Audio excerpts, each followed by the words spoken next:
A major showdown at the world-famous Oxford Union has descended into a full-blown international farce, with accusations of sabotage, cowardice, and organizational failure flying thick and fast. What was supposed to be a high-stakes debate between India and Pakistan ended before it even began, and now both sides are telling completely different stories. So, what really happened? The motion on the table was a spicy one.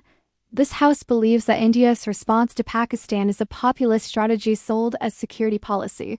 The Indian side was meant to be represented by some heavyweights, including the former army chief, General Naravain. But just 2 days before the event, they pulled out due to unavoidable commitments. This is where lawyer J Sai Deepak stepped in. He was already scheduled to speak and, on very short notice, scrambled to assemble a new team from within the UK, bringing on Manu Khajuria and Pandit Satish K. Sharma. Everything seemed set for a fiery debate. Then, just hours before it was scheduled to start on November 27th, things went off the rails. According to Sai Deepak, he received a call telling him that the Pakistani delegation, which included prominent figures like Hina Rabbani Kar and Khawaja Muhammad Asif, hadn't even landed in London yet. Believing the event was off, the Indian team decided not to travel to Oxford. But here's the twist.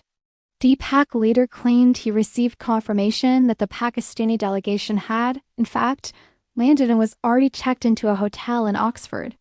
This led him to launch a blistering attack on social media, accusing the Pakistani side of deserting the battlefield even before the battle begins.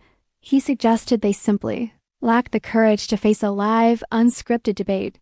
He didn't stop there.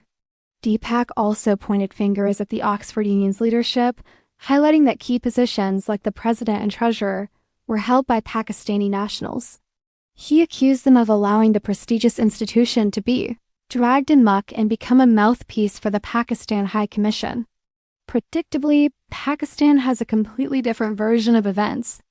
Their High Commission in London released a statement claiming it was the Indian delegation that withdrew at the last minute. They framed it as India being afraid to defend its policies in a neutral and intellectually rigorous debate, essentially declaring a walkover victory for their side.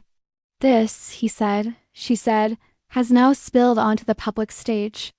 Indian lawmaker Priyanka Chaturvedi mocked Pakistan's statement, saying, "Pakistan is crying again." Once again, they have proved to be liars. Expecting any better from them was not even on my list. So, who do you believe? Was it a deliberate Pakistani gambit to avoid a tough debate, as Sai Deepak alleges?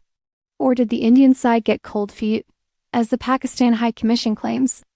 One thing is for sure, the Oxford Union, a historic stage for intellectual combat, became the backdrop for a chaotic and confusing diplomatic skirmish. The truth likely lies somewhere in the messy details of canceled flights, last-minute changes, and conflicting phone calls. But instead of a debate on policy, we got a public spectacle of accusations and recriminations. Let us know your thoughts in the comments below. Thanks for watching, and don't forget to subscribe for more updates on this story.